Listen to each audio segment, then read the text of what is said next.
dapat pertanyaan dari kalian. Kok kalau gue punya uang 3 juta, punya uang 5 juta, punya uang 10 juta, itu bagusnya investasi di mana sih sebenarnya?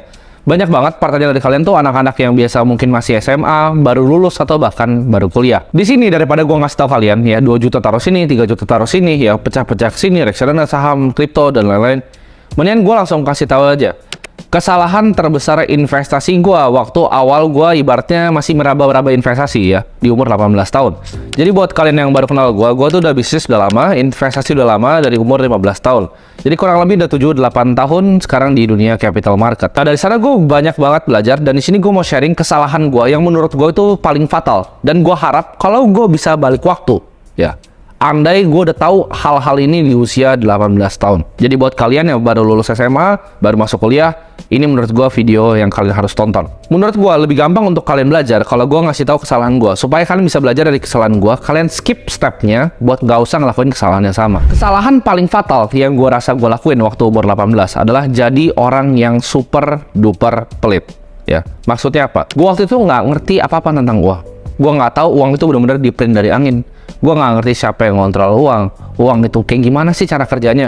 Karena gue diajarin dari dulu bahwa uang itu susah didapat, ya. Dan awal-awal gue kerja, awal-awal gue mulai usaha, gue kerja macam-macam. Dari jadi agen properti pernah, jadi wedding organizer pernah, macam-macam semua udah gue pernah ngerjain untuk dapat duit. Dan gue ngerasa waktu itu dapat duit itu sangat amat susah, ya. Jadi gue pernah punya agensi juga, udah punya usaha, punya banyak beberapa karyawan, ya. Baru lulus SMA, gue udah ngerasain banyak hal, ngimpor barang dari China, ya. Gue coba ngimpor minyak rambut, gue coba ngimpor barang-barang aneh seperti sedotan, ya. Jadi cari market yang laku di Cina, gue coba replikain di Indonesia.